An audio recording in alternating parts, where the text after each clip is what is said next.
Welcome to the Bass and Brews podcast, your weekly distraction from other high-quality podcasts. And now, your host, Alex from Swamp Rat Fishing, and the co-hostess with the mostest, the Jabberhammer, Paul Roberts.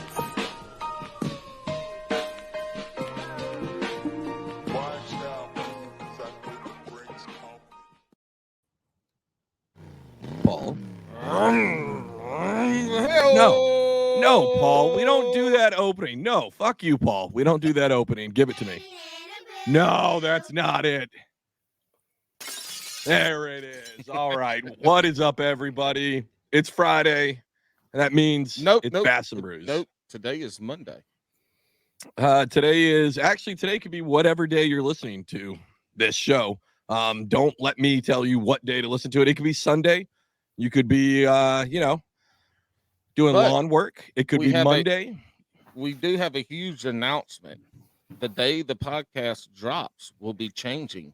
This is that first change. And is it still dropping on Friday? Yeah, you dipshit. We're just recording on a different night than Wednesday. It's not. It's still Friday. It's Fun Friday. It's Bass and Brews. What are you, stupid? I'm not short, motherfucker. At least I'm not fat. Anyways, yeah, that's true. Anyways, we're back. We've got Darrin on. I don't know if it's Alex. Say his last name. Schwenkbeck. Was it close? Schwenkbeck. That's easy. Schwenkbeck. Just like it sounds. Call me Shipwrecked, right? Like everybody else. From here on out, he will be referred to as Shipwreck, and you will hear all the stories of why. I don't know. Like, we're lucky to have Darrin, aka Shipwreck, on board, but I don't know if he's so lucky because he had to sit around a campfire with Jabberhammer and listen to Paul probably tell him, I don't know, over under 9 times that he was a wildland firefighter, and maybe talk about his gout. So somehow Darrin still decided to come talk to us, and we're stoked to have you on, man. No, I got to tell you, like, I learned a lot from that experience. I got a top 10 list. I'm going to tell you right now. It's number 1 on the list is bacon. Things that I have learned while on the road kayak fishing. I'm new to kayak fishing, by the way. Okay. Number 1 on the list is bacon, and Paul taught me all about bacon. I did. Where are you going to buy your next pack of bacon from? I'm buying Aldi's bacon from now on. That Hickory Farm thick cut, baby. We had like many different meals around the campground that last week, and every meal required bacon. Well, you got to be careful. You keep eating bacon, you're going to be the size of Paul, and that's not good. Oh, trust me, I'm already there. Yes, and his size makes what he did at this tournament pretty amazing. Well, I had some ideas for sure. It didn't work out the way I wanted. I was 1 fish away from getting that limit, and I should have had a top 15 had I executed a little better. Hey, I could have had a top 10. I probably could have won if I would have gotten 5 bites. But exactly. But I didn't even get 1 bite. No. I didn't check the stats. Oh, I figured you ran away with it. No, Paul, I did. I forgot to bring bait. He just threw a bare hook out there and was hoping to get something. Hey, they say a Santee. They say them some bitches will bite anything. It's a pretty scary place to fish. All those snakes and gators. Oh, the snakes ain't gonna bother you. The gators, all they want to do is, run away. They don't want to bother you. I'll tell you what. Season yet. My kayak almost drifted into a real big cottonmouth, and he was looking at me about 1 foot away from his face, and I think he wanted to do something. Hey, when you go to Santee in a kayak, the number 1 thing that you should be afraid of is when you get your lure caught up in one of those cypress trees, and you go over there and try to shake it off and pull it off. And you look up, and there's a red wasp's nest. And 10 minutes into my turn, I should have gone the fuck home after 10 minutes. 10 minutes in, I get my damn wacky rig hung in a tree, and I go over there. I'm shaking it. I'm pulling it. I go to pull it off, and I reach and I grab the limb, and like 4 inches from my face is a $50 size red wasp's nest, and they got their tails up, they're fanning their wings. I saw that everywhere. if it had been a little bit warmer, if it had been 2 hours later, I probably would have got my fat ass attacked. I probably would have got so damn swole up, I probably would have floated off my kayak. They probably would have attacked you because they thought you were Winnie the Pooh going after their honey. Well, first of all, motherfucker, those red wasps don't make honey. They're paper wasps. And second, if they did have honey, I would have taken that shit and ate it. I was about to say, Beekeeper Paul is activated now. Honey flavored bacon at the campground. That would have been good. Oh, yeah, but we had all the bacon the night before, or the 2 nights before, so we couldn't. Right. Finish your intro, and let's get down with this. This shit's going to be funny as hell. We're all drinking tonight, just like Friday night. We're not around the campfire together, but we can pretend this shit's going to be wonderful. All right, Darrin. So you said you're new to kayak fishing, but let's rewind it back. How did you first get into fishing? Well, do you want to go that far back? I always loved fishing. I grew up playing ice hockey, really. I'm a hockey player at heart, and really never had time for fishing other than, vacations with the family in the summer. But until I got a little older, I started fishing and sneaking on golf courses at night and so on and so forth. And I distinctly remember my father making me wear one of those, those bright orange, Stay Puft orange life jackets. Yeah. When I was 11, 12 years old, he used to make me wear that to go fishing on the Erie Canal. Well, I used to hide it in my neighbor's bushes because I know damn well I was going to get beat up from the neighborhood kids if they saw me wearing that thing. So anyways, I just took a liking to fishing right from then on, and I'd go every chance I could. And I think after I was done playing hockey, right around when I was 20, 21 years old, I started fishing. I joined a bass club and got real competitive. I'm always competitive. I mean, I know I'm a shit show and breaking shit all the time and everything else, and there's all the stories to go with it. But I mean business when I'm fishing, when I'm competing. I always want to win. There's no doubt about it. I always want to win. So, it didn't take me long to jump up from level to level, and fished the New York Federation stuff and went to the Eastern Divisionals. And then the first year I fished the Bassmaster Opens, I qualified for the elites and signed right up. So qualified for the What state were you fishing of? Where are you fishing from? Well, I'm from New York, but the Opens were all in the Northeast back then. So, But I've qualified for the elites 3 different ways. Qualified through the Northern Opens, the Southern Opens, as well as through the elites. Damn. What year was that, Darrin, that you qualified for the elites? Well, the first year was 2006. I fished the elites in 2006 and 2007, so the inaugural year. The first 2 years I fished the elites, then I requalified through the Southerns, but I didn't go. It takes a lot of money to fish those, and it came down to a game day decision through sponsors. Don't get me wrong, I had great sponsors, but Bass wanted their money on a Wednesday, and my sponsors had a meeting on Thursday, and Bass would not give me an extra day. So I sat out that year, and it was probably the knife in my back, really. I really wanted to go back and fish them.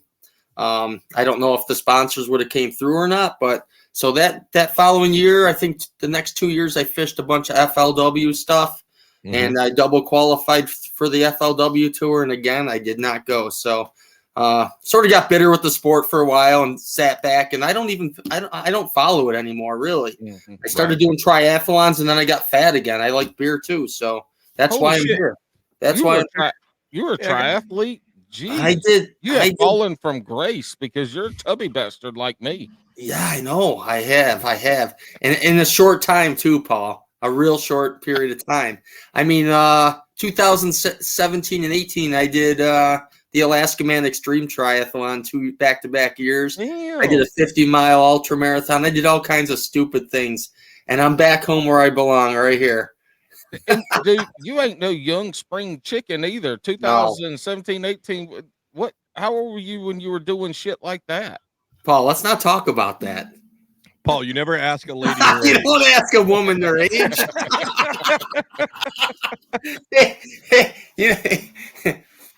So you took a break from big bass boats, and you say that you just got into kayaking. How did that come around? My buddy Bobby Felber actually has an Old Town Predator, and he was fishing the month-longs and winning some money in the month-longs, and he's like, you got to try this kayak fishing. Just try it. Take my kayak. And I'm like, no, I don't think so. I'm not into it, dude. And I took his kayak and I fished a New York KBF tournament. And the way it looked, I think I would have finished second that day had I not fumbled a fish off the side trying to take its picture. I am not good with technology. And bloop, it went right over the side, and I just sat there and was dumbfounded going, I can't believe I just did that.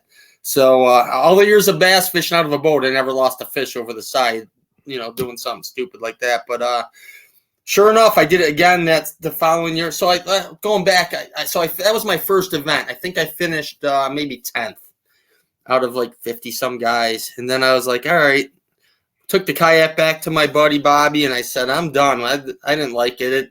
You don't have any boat control. You're spinning in circles and blah, blah, blah. And he's like, hey, you told him, you're like, I'm not a fucking peasant. I ain't fishing on no peasant ass boat. Oh, go fuck off. Old Town, right or die. Yeah, there might have been some profanity also, right?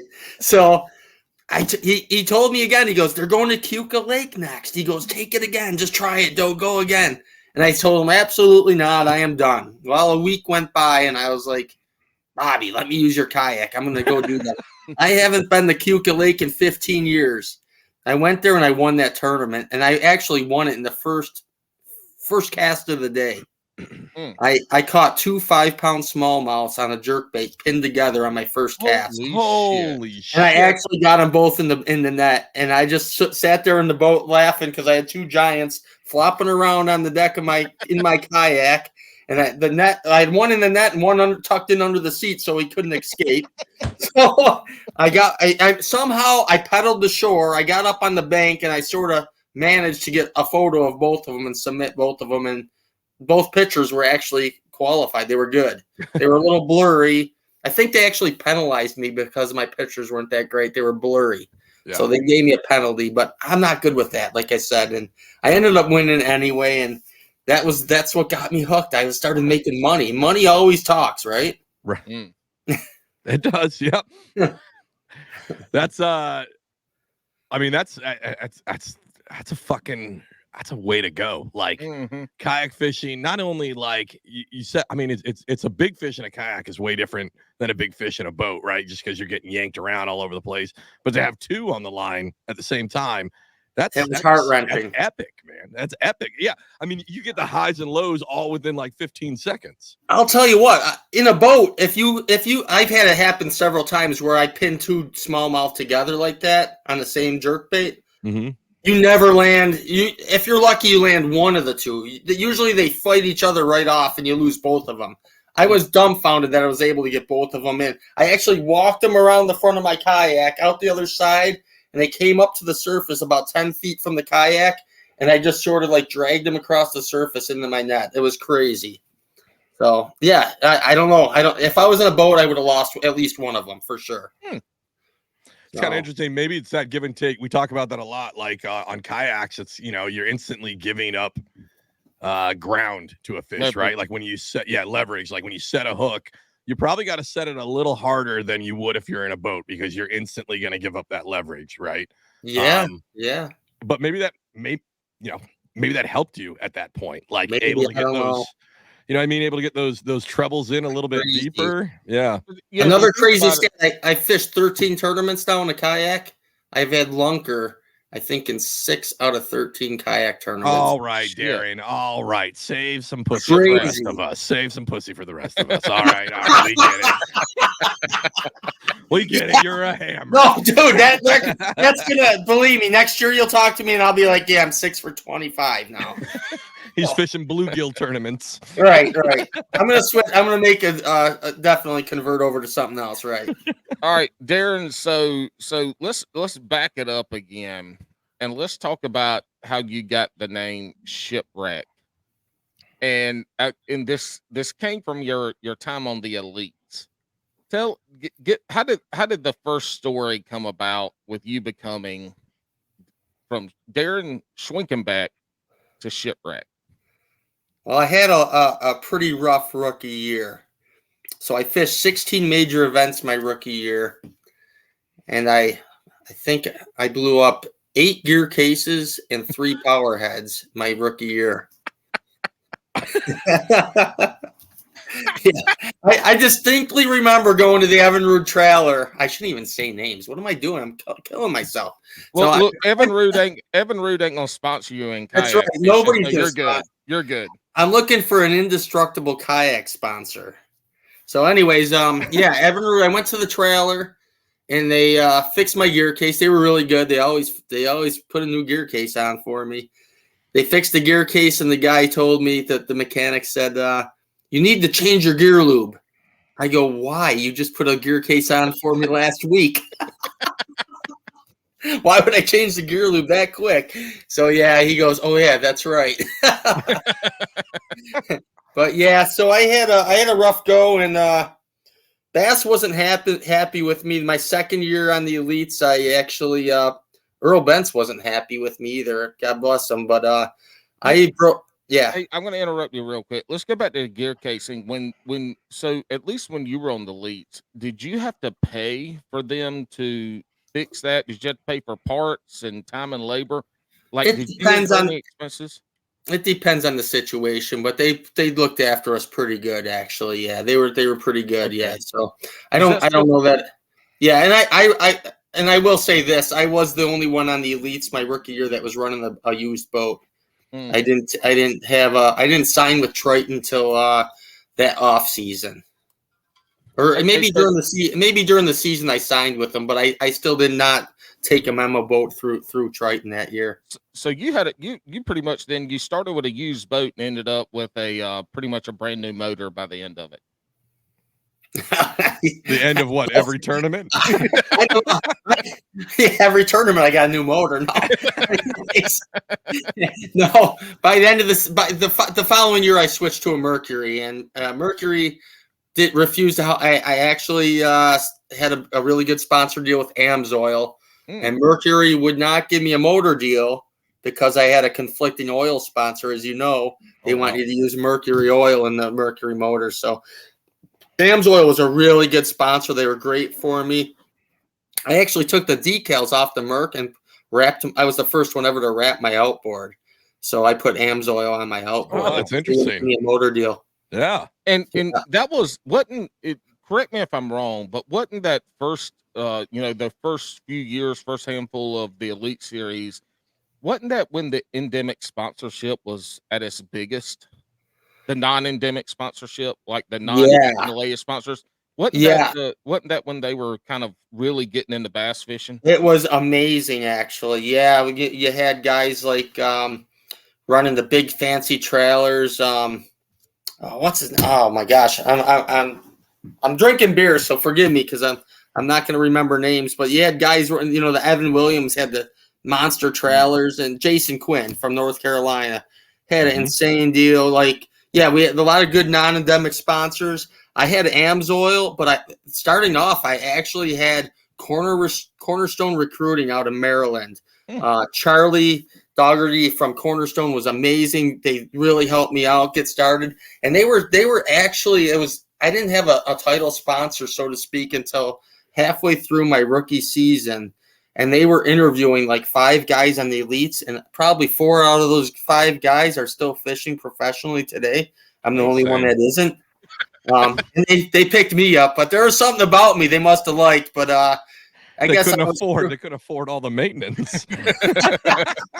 No, they were really good. And in fact, I need to get hold of Charlie. I haven't talked to him in a while, but he's a great guy, and they were pretty happy with me. By the end of the season, I was doing better than everybody else they had interviewed, and actually won an event that same season, my rookie season. I won an event on the Mississippi River, so they were pretty excited. That says something about you too. Like fishing professionally is a lot like owning a restaurant, in that you enjoy it, you love it, it's a passion, but you have no time and you fucking have no money. And you're like, you know what? I like a little bit of money, so I'm gonna take my talents elsewhere. Well, I mean, honestly, the money never really mattered much to me, and I told the sponsors that in meetings. Like, all I wanted was enough to be able to do it. It was my passion. That's all I wanted to do, is keep my head above water and be able to. I know what longevity in the sport means. The longer you can stay in that game, the better off you're going to be. Like I said, 4 of those guys are still fishing today. Yeah. He found a way. I often think about it and go, God, I wish I would have just found another $1 here and $1 there and been able to stay in it. I mean, I earned it. I qualified. I requalified, but I just couldn't get over that hump. And you see it. I mean, it's not a big deal. Like, I don't have a lot of regret. I was able to switch gears pretty easily where other guys really stressed out and had some difficulty coping with losing sponsors and so on and so forth. But well, listen, hold on, Paul. So you weren't joking. This is literally our first guest. I'm on bassmaster.com and I fucked my way through spelling that last name. And dude, this is the first time we've had a guest that has stats on Bassmaster. So let's play a game. Darrin, let's play a game here. How many tournaments do you think you appeared in? For bass or FLW? For bass. Maybe 30? 50. 50. Damn. 50 events. You were in the money. Because I fished opens, right. Yep. You were in the money in 21 of those, which is goddamn near close to 50%, which is fucking awesome. Yeah. All right. Let's do an over-under. I don't know if you're a betting man, Darrin, but I live real close to Atlantic City. So let's do an over-under on total weight caught in bass events. We're going to do over-under 1,000 pounds. Do you think you're over that or under that? Over. You are 1,166 pounds and 1 ounce. That is, I mean, that's nothing to scoff at. That's 23 pounds per tournament. Yeah. You guys are good with your math, man. I've had too many beers to count. Hey, I did that shit in my head too. Damn, dude, you're smarter than I thought you were. Well, with you last weekend. I'm honored. Look, all you gotta do is carry the 1, multiply the 2, times it by 100. I mean, it's easy, simple math. Thank you, Siri. I will say when you look at these, right? So I'm showing that you won in Fort Madison, Iowa.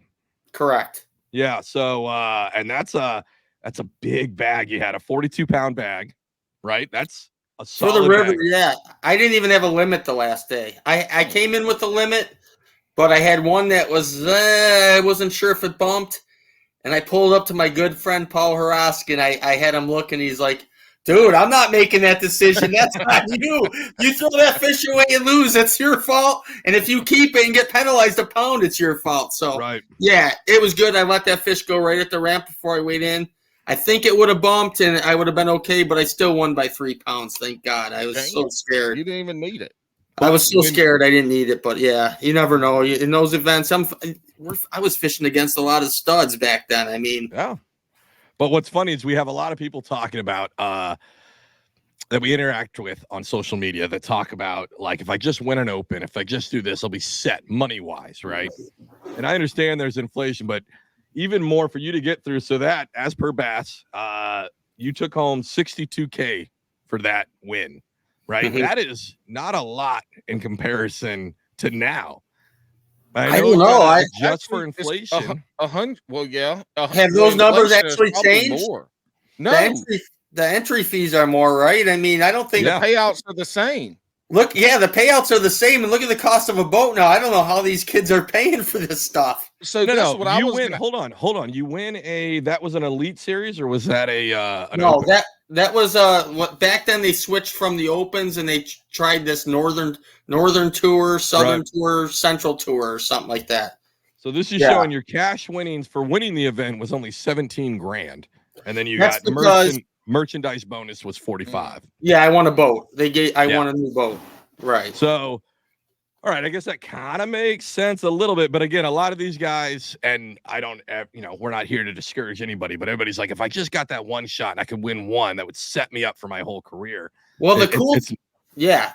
Well, I thought that too. I was like, in fact, I was drinking with Ike and Ellie that night, and he came up to me and gave me a hug and said, dude, that was awesome. Or maybe 2 nights later, he goes, that's huge for your career. Do it again. Yeah. And I didn't do it again.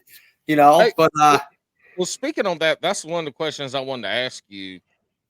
Have the payouts hasn't changed for the elites since then, right? Isn't it still $100,000 and it was $100,000 then?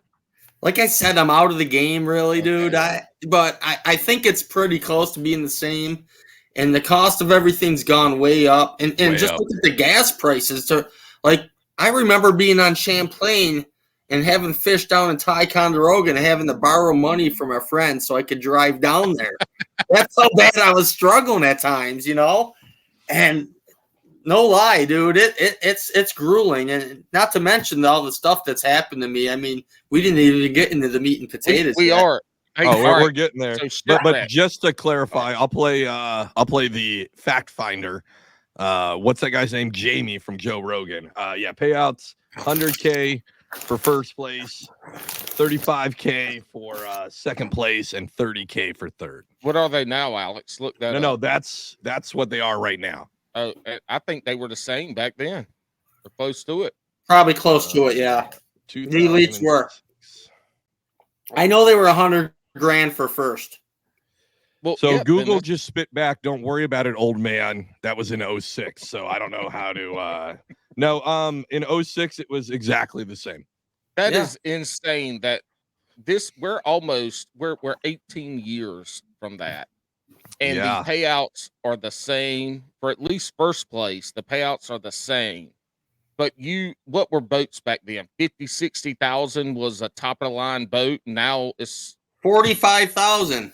holy That's shit. what my payout was. 45. That was a new boat. Yep. And now you're talking about probably $140,000 for some of the boats those guys are fishing, plus the entry fees. That's Yeah. insane. It's insane. It's insane. And believe me, you know, you see all the guys with the clown shirts and they've got all these sponsors and, you know, they're not getting paid. They're just not getting paid. You won't see me wearing that stuff because I know better. But, Right. you know, these guys, they're happy to be doing what they're doing. They love the game. God bless them. But, you know, Yeah. that's part of my top 10 list. Can I read a few of those? Yeah. Let's hear You guys number 2. care? All right, so bacon was number 1 because you taught me about bacon. So no lie, I learned from these kayak tournaments. Don't fish near the fish because the gators and snakes and wasps will kill you. Man hugs are not sexual advances, right? That's, I got a man hug from Paul this weekend. Yeah. As I was walking away, he goes, hold on, come here. And he gives me a big man hug, right? Now, I got to tell you, I don't know if he was wearing a padded bra, but that sort of was pretty exciting for me. He's stacked. Yeah. Here's the problem. Paul does this a lot, and we don't make any money off this show, but somehow I'm gonna have to find a sexual harassment lawyer, so our show doesn't go down because of his level of man hugs. I mean, this is what the people are saying is gotten to an uncomfortable level. Right. Yeah. I was a little uncomfortable at first, but then as I walked away, it sort of just went away. You know, I was like, I was in Zen after that, you know. And I questioned the padded bra a little bit as I walked away, but I was pretty. It's not padded. I knew we were buddies then, you know. We were buddies then. Oh, Hey, Darrin, if you close hold your on. eyes and grabbed one, you would have never known the difference. And also, like, I don't want to blow the steam out of anything, but he man hugs anybody who will let him. Right. Yeah. So number 4 was how to pee from a kayak. Now, no disrespect to Garmin, but I actually peed all over my Garmin this week. Hold on. No. We're actually gonna hold on. This is since we all fish out of kayaks. Paul, how do you piss out of your kayak? Well, it's easy. That's the great thing about the Hobie is that Hobie drive sits in a hole in the middle of the kayak. So you have a a kayak made porta potty right there to tinkle in. I'd never pinched off a Duke in my kayak, but I know some people who have. And I have heard that if you pinch off a Duke into the Hobie drive, first you got to pull the drive out, but also you have to understand that doo-doos float, and that when you poop and you start moving around, it shoots up water like a well blow spout, and all the stinky ends up in your kayak floating around. Well, that's what I was worried of when you first said that. I was like, all right, what if it's a floater? How do you get it go down? Do you like hit it with your paddle or something? You take the buddy under your net and you push it around until you either break it up or That's disturbing, Paul. That's disturbing. No, I have never pooped in the kayak. Oh, okay. Now, I do I've people in it. I've shit myself in the kayak. I've never poofed off of it. Paul, I'm the same way. I piss down the drive hole. Like I just lift the drive up and piss down it. But I used to fish with this guy who, this fucking degenerate, would stand up and just throw his bird out as like he was a majestic Adonis god. Like he would, and I'm telling you, this dude, you know, they say dudes that are tall are packing. This guy was the opposite. And that little Twinkie would be sitting out there. And I'm like, dude, there's like people around. And he goes, well, they don't like it. They shouldn't look. And I'm like, that's not how the fucking law works, dog. Like you can't just, and he would stand up and just go. And I'm like, are you fucking lunatic? So the kayak I fished in before, I couldn't stand up in. So every time I had to go tinkle, I had to paddle my ass all the way to the bank, get out, go tinkle. When I got that Hobie and I could stand up and pee in that drive hole and not have to paddle back to the bank, that was life changing. That was probably the number one thing that made me happy about having a real kayak was I could stand up and tinkle. And what's also great is about the Brewskis, the Bass and Brews fans. Love that you guys interact with us so much on TikTok because when I did that video about what's the most underrated kayak accessory, I can't remember his name. I'm sorry, bud, but you had the best redneck engineering. You did this video where you showed it was basically a long like tubing like you'd make for a beer bong. And instead of a funnel, it was like half of a 2-liter bottle cut off. And he's like, I can't stand in my kayak, so this is the biggest accessory. And it was so he could make himself like this weird catheter funnel thing to piss at him. It's called a Go Girl. Where do these guys keep all this stuff? It's a kayak. I mean, where do they keep all this in their storage? I don't have enough room in a kayak for what I got. Well, we're going to get into what you put on your kayak at this tournament, but I think what's number 5? You're on number 5. Yeah, number 5. Number 5 is the key to defensive fishing is to be offensive. Now, were you at the campground, Paul, when we were talking about? I had a guy in practice tell me he told me I was fishing all wrong where I was. He goes, "You need to be in the pads." I go, "I am in the pads." And he's telling me going on and on. He goes, "I caught 25 pounds in here yesterday." I go, "I don't need to know that, sir." And I go, "Aren't you fishing the tournament this weekend?" He goes, "Yes, I am. I'm defensive fishing." I go, "You're defensive fishing, so you're torching all the fish in the spawn area so that you can't catch them or I can't catch them come tournament day." Hold on. Breaking news. Amanda just texted me, and she said the dog, that's my wife, Darrin. She said, hey, the dog's going to piss on the floor tonight. We just got a text from local PD that there is a Black Panther loose. Oh, sweet. In motherfucking Atlantic County, South New Jersey. There is a fucking Black Panther loose. I'm sorry. Hey, Alex, go outside, take your shit and record outside. We're going to take this on the road. You, and then we can go viral. This would go viral if he could catch that panther. Hey, open your back door and put some cat food and dog food Dude, at the door. This thing is literally like 10 blocks from my house is where it was spotted. Who the fuck has a Black Panther? And then who has one in South Jersey? Sorry, Alex, didn't mean to knock derail. on the beer and go out there and make some squealing rabbit sounds real quick.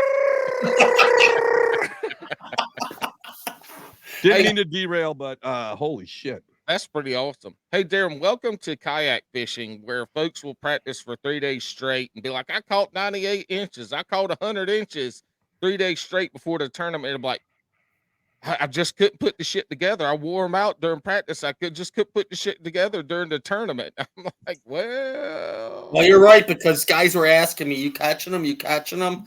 And I was like, no, because I'm not fishing for them. I mean, yeah. I was there. I caught a few the first few days, but I was dead set on looking at them. I've been to Santee. I was there when Preston Clark destroyed all the BASS records, and I should have had a much better tournament. I was a little green back then. It was my rookie year, but I was right there with Aaron Martins in the same area. And I mean, I had 21-11 the first day of that event, and I sat on a 10-pounder for the last 2 hours that I couldn't catch.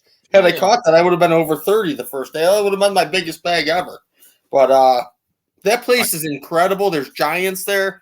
I just didn't get 5 of them. That's all there is to it. Hey, it I happens. think you mentioned like a lot of guys. I don't tournament fish, right? But I'll tell you what, if I see like a bass boat in a spot that I want to fish, I'll fish behind them, no problem.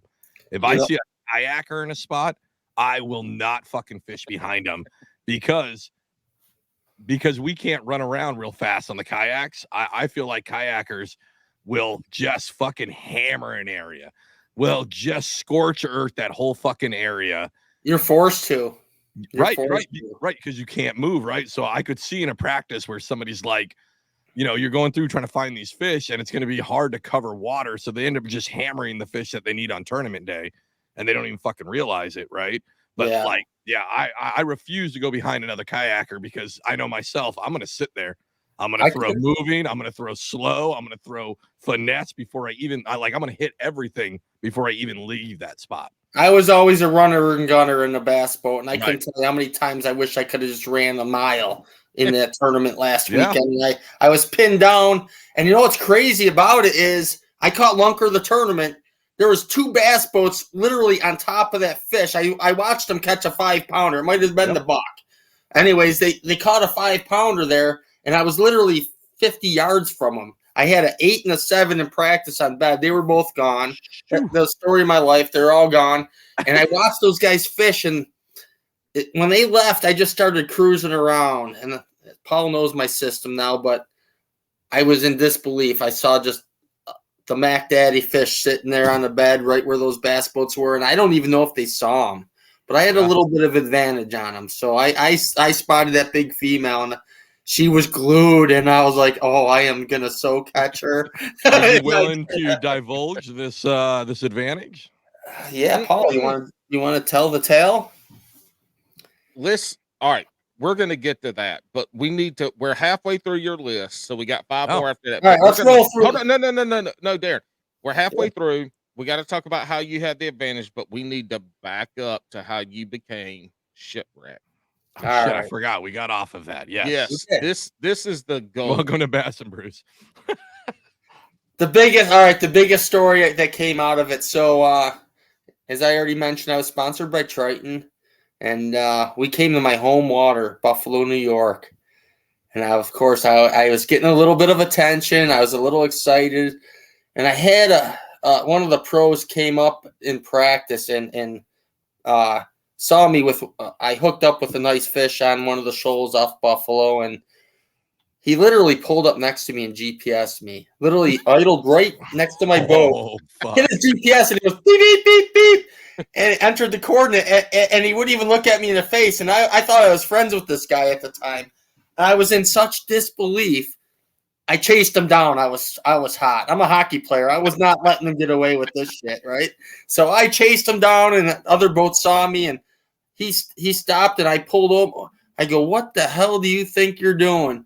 He totally denied that he GPS'd it. I was beside myself. So I said, "You son of a bitches, I am going to run so far into Canada, you can kiss my ass. I am not going to see anybody where I'm going." So first day of the tournament, of course, is blowing like a son of a gun. There's like 15 footers out there, and I still go to Canada.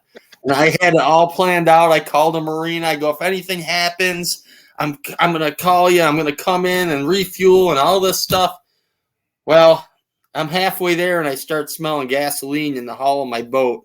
My boat hull was flexing, and the gas tank in the hull came loose and actually broke my boat in half. So I had a good friend of mine is a non-boater, Timmy Cretin. We pulled into a marina. I called him. I said, "We're like a few miles out. I'm coming in hot." And they had a trailer backed in the water for me. I drove right up on the trailer, and we MacGyvered it. I retapped my gas tank, and we ran a new hose into the gas tank. I pulled the batteries out. I mean, I was high on fumes. I was upside down under that inside that hull trying to rig up, and he's just coaching me. He goes, "Drill right in there. Do this, do that." Well, anyways, he helped me. We got it figured out. I called Trip Weldon, the tournament director. I said, "Trip, I'm broke down. I'm in Canada. We might be spending the night." He goes, "Let me know. Just stay in touch." So anyways, we got the boat back on the water, and I had 8 more miles to go farther into Canada at the time. My Just buddy still Timmy going looks up. at me and goes, "Are you fucking crazy?" I go, "Dude, that's where the fish are. We got to go now. We have no choice. We're both getting zeros." So we pulled up on there, and my graph was lit up like the 4th of July. No kidding. They were everywhere. We dropped down, boom, boom. We're doubling up. We're catching them. We probably had 15 minutes of fishing time. We Damn. both got our limit, and I had 2 hours to get back, and we just idled with that boat. So we didn't either we didn't blow up or we didn't break it totally in half where we were going to sink. So we idled and babied it, and we both got in the weigh-in that day. So day 2 comes. They give me the ESPN Outdoors boat. Mm-hmm. It's flat as glass that day. It was beautiful. And God, I wish I knew what I know now. And we're running I run in the river because I grew up on the Niagara River. I know it better than anybody, at least back then. And I run in there because I know I can crush them in there. And I come out late in the day, and I got a limit. It wasn't great, but it was enough to keep me probably fishing the elites that year. Are you still in the broken half boat? No, he's in the ESPN Outdoors. ESPN Outdoors. It's the wrapped ESPN. And before I left that morning, Chuck Harbin, the other tournament director for Bass back then, told me, he said, "You take care of this boat. We need it for the top 12 for the 4th day, right?" I go, "Yeah, no problem. It's a beautiful day. No problem, Chuck." So I'm coming flying out of the river, and I know where to go, and I'm running the shoal, and I'm over. And sure enough, that motor comes unglued off the boat, and it sends me into a spin in midair. I mean, I sent a wall of water 40, 50 foot high, and I look, and my partner was still in the boat. I couldn't believe it. I thought he was going to be – I thought we were both going to be dead, but I couldn't even believe he was in the boat still. I at least had the steering wheel to hold on to. I look, and he was still there, and I'm like, we are fucked. I look, and there's no motor on the back, and we're drifting down the Niagara River. Meanwhile, I didn't know it, but the motor was, flailing around behind us when we're spinning. It's dragging by the cables. And Fred Robanis pulls up on me, and he goes, "Dude, what the fuck? That was the craziest shit I have ever seen in my life." He goes, "That was insanity." He was fishing over right across from me, and he goes, "I can't believe you're even alive." So he goes, "Let's go. I'll give you a ride in." So I call Chuck Harbin. I go, "Chuck, you won't believe it, but the motor came off." The motor fell off the ESPN boat. They fucked it up. Oh, yeah. Yeah, my buddy I played hockey with was coming to the weigh-in to watch. Him and his father, Mike Tolley, good friend of mine, was coming to the weigh-in. He was driving on the Skyway, and he saw the ESPN Outdoor boat going down the Niagara River. He goes, "That ain't good. I think Schwenk had that boat today." Nobody in it. So anyways, Fred gave me, he goes, I get Chuck on the phone, and he's like, "Stay with the boat." I go, "Chuck, there's no anchor in it. I can't even anchor it. I got to go. I got to weigh these fish. It's my career." And he goes, "Stay with the boat." And he hangs up the phone real quick. And I look at Fred, and he's like, "Dude, we got to go. I got to weigh in too." He goes, "It's now or never." I grabbed my fish, put him in the bag. We jumped in his boat, and he gave us a ride, and I let it go into the Peace Bridge. Was the co-angler with y'all too? Did he jump in? Yeah, he weighed his fish in too. Hell yeah! I was going to say, thank God that the co-angler. He was a good dude. He was a really good dude. Rest in peace. He went over the falls. He's gone. No, he came with me. Yeah, he's a good dude. So you tore the engine off of the ESPN boat. Yes, sir. And you left that bitch floating down the Niagara River to go weigh your fish in.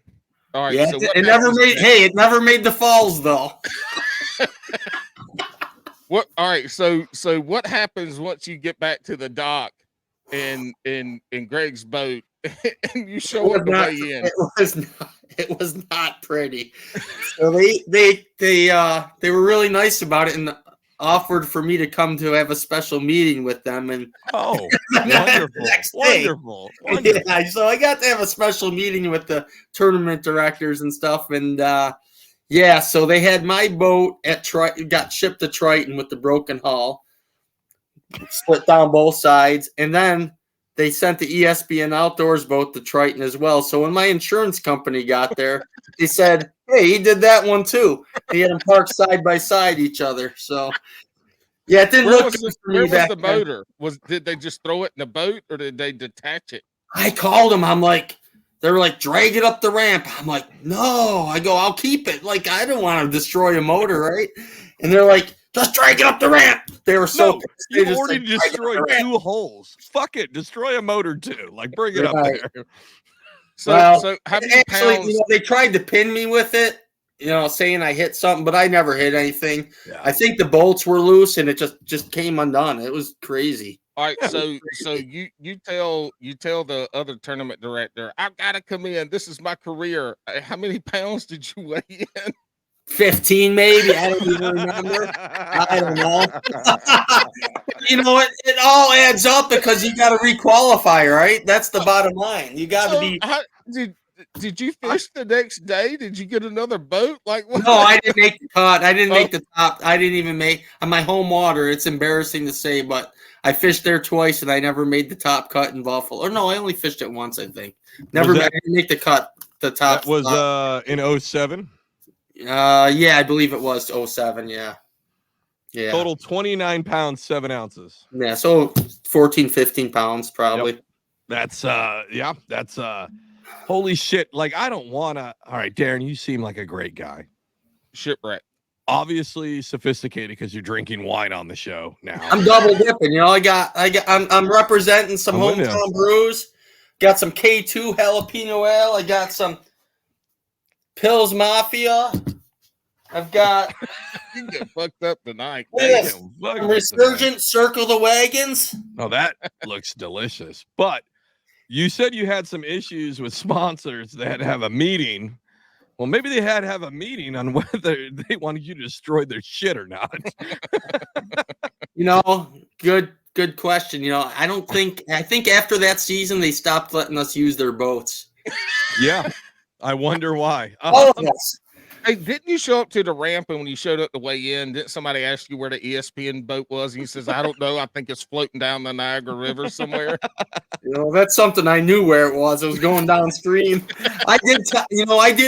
Fred actually stopped. We stopped by some pleasure boaters that were going out that day, and we told them, hey, look for the ESPN boat going down the river. If you can, pull it to shore for us. And they said, okay, but they didn't. They never did. It didn't go over the falls, though. I got lucky. Someone did grab it. Yeah, we have an absolute superstar on the show. This man fucked up the ESPN boat and left that bitch floating down the Niagara River. Yeah. So the elites. Full disclosure. Full disclosure, I didn't know who Darrin was. Paul texted me earlier today and he said, hey, Darrin's coming on the show tonight. I'm like, solid. And I Googled your name. And first it came up with a bunch of folks, and then I put fishing. And I'm going to tell you what, the first thing that pops up when you Google your name and fishing is a walleye fishing forum where they talk about how you left that fucking boat floating down the Niagara. I never saw that. That's funny. I've never seen that. Have you know what Google is? Your name and fishing? Because guess what? That's what shows up. These walleye guys talking about, Darrin fucking left that boat floating down the fucking Niagara. That's awesome. Not just any boat. Not just any boat. The fucking ESPN boat. Like there was no coverage the rest of the weekend because Darrin fucked up the coverage boat. Right. They specifically put that all in bold. I dug through and I looked at that one and they were like, this guy Darrin in all bold put left the ESPN boat. Floating down the river. Yeah. Those walleye guys are the best, though. I mean, I love them. I got the New York State record sogger in New York. They know who I am. What? No shit. Yeah. Really? Yeah. You are. Oh, we're you might be the best angler we've ever had on this show. No shit. Come on. Ain't no lie. Ain't no lie. I mean, we had Bailey on here, but he fucked it all up by saying spinach, and you'll know what that means later. So, all right. So. Sorry, Paul. I'm looking now. I'm on a. So, Darrin, is that when they started naming you Shipwreck after that? Was that like pretty much? Yeah. That's funny because I didn't know they were actually calling me that. Frank Scalish is a good friend of mine. You know Uncle Frank? Uncle Frank. He's the best, man. Yes, he's awesome. He's sick right now. I was actually talking to his son. He's got COVID. He's not feeling good. Oh shit! He got it. He must have got it at the Classic. I told his son I'm going to drink a beer for Frank. So here we go. I'm drinking a beer for Frank. I'm going to have a White Claw Surge for Frank. Cheers to Frank. Yeah, Frank is a great guy. We got together, and another one of my best friends, Paul Horosky, we got together last winter to do some ice fishing together, and there was a lot of beer flowing. And I'll tell you what, that's what I remember the most about fishing the elites is the good times with good friends. Like Paul Horosky's the salt of the earth. He's one of my best friends. Frank Scalish. Drinking beers with Frank and rigging up tackle after every tournament day was the best thing on earth. Just pulling our boats next to each other, rigging tackle, and having a cold beverage. And Mike O'Shea, I never laughed so hard in my life than Mike O'Shea was just unbelievable. He made my stomach hurt more than once, I'll tell you what. Hey, quick update. Darrin, not only, yes, like I wasn't doubting you, but not only, yes, do you hold the record for the New York State Sauger. It's a retired record. They're not. Right. It's not open anymore. It's you can't beat my ass. 4 pound, 8 ounce, 22.19 inch on a Get Zit. What the fuck is that? A tube jig. Yeah, gets it. All right. Bobby Garland gets it. And that was September 30th, 1990. It was a long time ago. I didn't. Yeah, I almost ate that fish. I almost ate that fish. It was a walleye. I had no idea. Some guy in my bass club goes, I weighed it in just to see how much it weighed. He goes, you better get that checked. He goes, that looks like a sauger. I go, I'd never heard of that before. It looks like a walleye to me. Huh? I thought a sauger was just another name for a walleye. Is it not? No. It's a whole different species. Yeah. They had that doing autopsy. I had that thing alive in a cooler with an aerator for like 3 days, driving around town with it. The Niagara Falls Aquarium had a Great Lakes exhibit, and they wouldn't even keep it in their aquarium. They thought it would pollute their tank or something. And I want to make sure we're clear. This isn't like nowadays. Like there's going to be somebody, right? This is Darrin doing this in September in upstate New York in 1990. Driving around with a fucking cooler with some kind of bubbler in the back. Yeah, with my work truck, nonetheless. Dude, you have a record that can never be broken. It's retired. That's weird. I know. I think they just did that. I heard that, and I guess that is retired, right? Like it can't be broke. No, it's retired. I don't know if there's no sauger there anymore, or. As far as I know, I'm the only one that ever caught one in New York. I'm really excited. It's like a venereal disease or something, right? I mean, you got to be careful with that shit. This dude caught the only sauger in New York State history and almost ate it like some redneck hanky pank from down here in the Carolinas. Absolutely, you know it, brother. Looking, there's only a couple retired. So this is totally digressing, but this is fucking weird. Like, so your record is retired, right? And a short head red nose. I don't know what the fuck that is. I've never dated a girl like that before. I always wanted to date a redhead and short nose.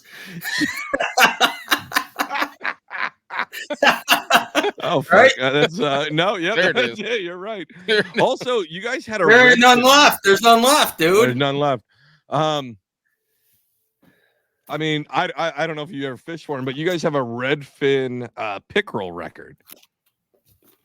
I don't know. Yeah. We're pickerel. I mean, they look like a northern pike. Yeah, a chain pickerel, but you guys have a 2 pound redfin pickerel. So in Jersey, they're like my bucket list fish, right? So we have cranberry bogs, and our water is super tannic. It looks like Florida, right? Nice. And but when you go to the cranberry bogs, there's only a couple in New Jersey where you can get these redfin pickerel, and they're ultra aggressive, way more than a normal pickerel or a pike. These things have been known to bite swimmers' toes. They are gnarly, but they're only like yay big, right? They're pretty small, but what's yay big? Like a pound and a half, maybe? Or no? Not even? No, because they're so thin, right? So they're only normally like 12 inches to 13 inches long, maybe a pound. Gotcha. Right? But just vicious little dickheads. And somehow in New York, God damn, it was like a fuck, I just lost it. Where'd it go? Redfin pickerel, 2 pound, 1 ounce. Like that's a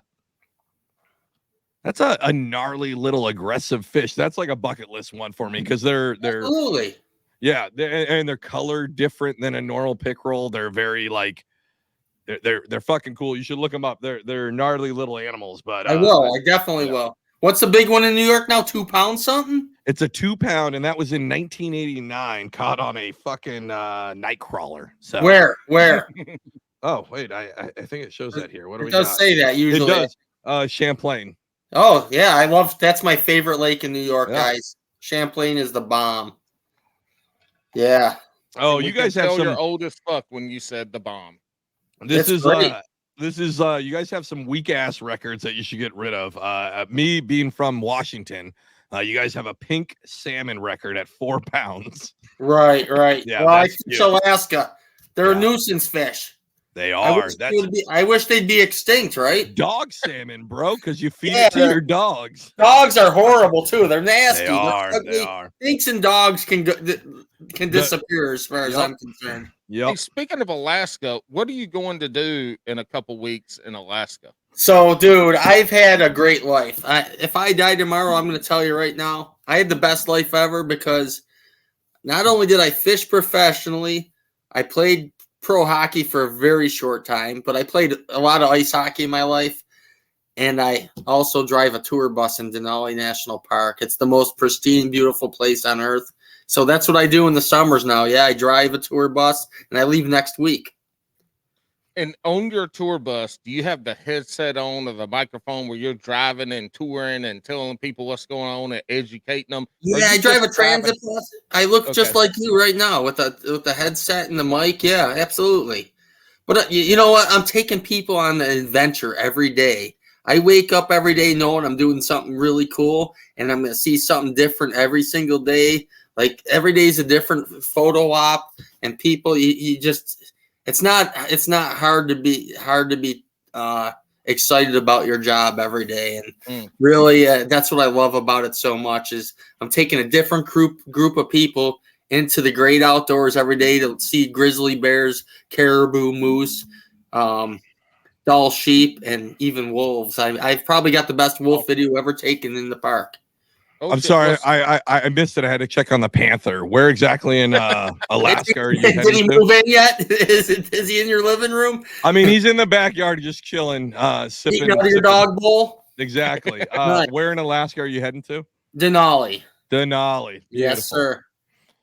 So as a kid, so my grandfather for the longest time lived in a small town called Cantwell, which is about it's 20 miles south of the park. I want to buy land there. I want to buy a lot there. I would love to live there. I would love to have a summer place there. So what's really funny is my grandfather, his brother, so all my great uncles, they own almost that whole town. That's dude, that's my connection. You're my new favorite guy right now. Yeah, so I'm just chopped liver now. Yeah, you're chopped liver, dude. I don't even like bacon anymore. So I would go to Cantwell and we would roam around Denali and do all that when I was what was that, 13? I would do summers from 13 until 18 years old. You got to come visit and I'll take you for some sick fishing, dude. Oh, dude, I know it. I'll take you for some sick fishing. Let's do it. You probably fish the same shit as me. He's got he's got a camp property where the Arctic grayling were insanely huge and they were feisty, and I have so many stories. It was a great time. As a kid, I hated it. But as I grew up, I was like, oh, fuck. Those were like core memories that were wonderful. Yeah. Are they still, is your family still up there? No. So my grandfather, rest his soul, he's not dead, but he's just no, he said God rest his soul. He ain't dead. He said after my grandmother died, rest her soul, he moved to Alaska. He did all that, and then he said he got himself a young wife and said, fuck that. He moved to Acapulco, Mexico, because it's warmer. Dude, so he's like he's got no complaints. Yeah, he's an 88-year-old, 30-year Green Beret who just is living his best life in Mexico right now. Very good. That's awesome. Hey, Darrin, just so you know, so since Alex is your new best friend and I'm chopped liver, when he gives you a man hug, his arms are going to reach around to the bottom of your ass, and his mouth is going to reach your belly button. So good luck with those man. Does he come in with an open mouth too? Oh yeah, dude. Yeah, that's not good, dude. No, dude. I'm out. You're not. All right, I'm out. He's going to lick the lid. I love you, brother. He's Paul, gonna there- lick the lint out of your belly button. Paul, don't be rude. I don't lick the lint. I suck it out. Like it's Like it's No, an yeah. oyster. Look, no it's a lie. oyster I on want a to buy half shell. land in Cantwell. I want to Yeah. buy some. I would love to have a lot in Cantwell because it's closer to the fishing. It is. So what's funny is it's my great aunt at that point. I think it's my great aunt or great cousin, whatever it is. She owns the Flying J, which is the Rest inn stop. and hotel. Yeah. Well, Flying J, you have the rest stop, and then across from it is the hotel and restaurant. I gotta look at that. I don't remember. I know there's a gas station. Is that theirs? Yes. So they own the gas station. Then Dude, I've across been from in that, there so many times. yeah. So across from that is like a hotel / restaurant, all that stuff. Hmm. Hey, I don't if you remember go that. there and drop Alex's name, just be forewarned that he was only in the Coast Guard, and they're probably like, no, we don't find him. Don't drop my last name. What you do is you drop Blanchard because that Oh, is yeah, I know all like the Blanchards. yeah. Family friends. Do you? Oh yeah. You No, tell them no, that. You tell them you know Sandy and you know George, and you'll be set. Mm-hmm. All right. So So it's a small town up there, really. Honestly, like as a kid, I really did fucking hate it. Like I was a 13-year-old hormonal boy who was like, I don't want to play around in the outdoors. I'm trying to find trim. Like that's, Yeah, you're not gonna find it there, dude. I mean, we found it. It wasn't the best, but we found No, it. But anyways, hey, Are you sure But- that's what it was? yeah, right. fun But, fact. like, Fun fact: Alex has not grown 1 single centimeter son of a since the bitch. age of 13. But so I remember as I was getting closer, as I got older, I was like, oh, fuck, I should probably enjoy this more. Because there was like, I love my grandfather, but he was like, especially when I first went up there, it was like, it was free reign. He was like, hey, listen, man, we're going to go fly fishing for grayling.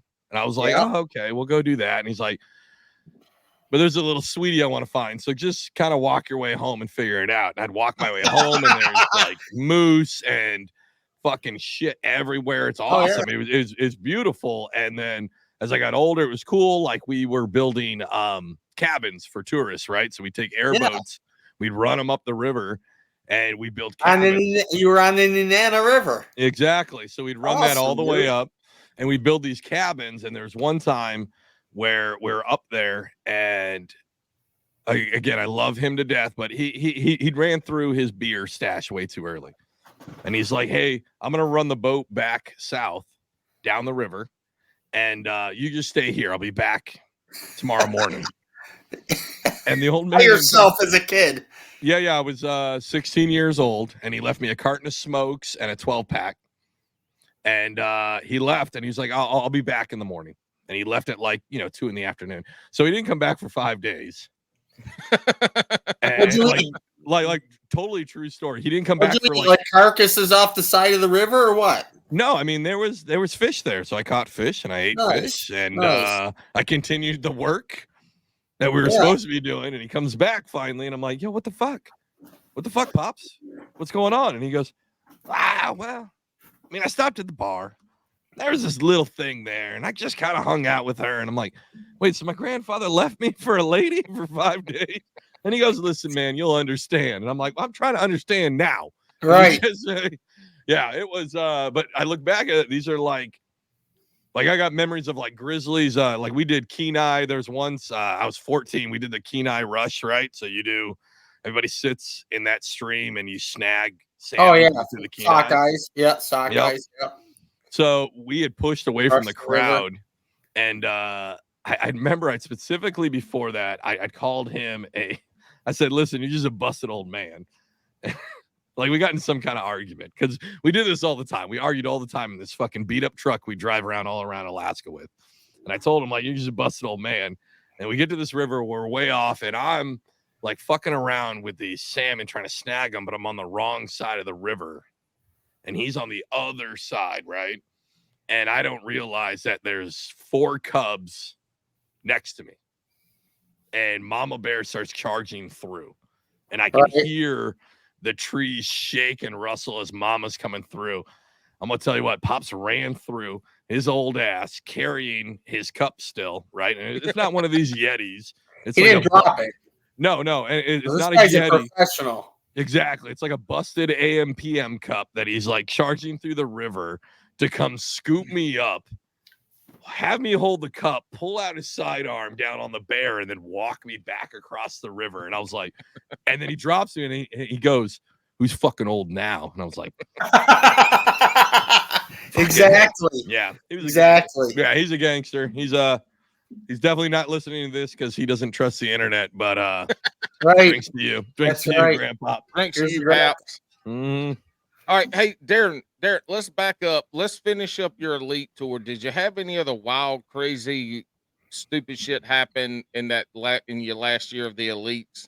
So many times, I don't even know where to start. I don't know. I don't remember if I told you any other stories. Did I?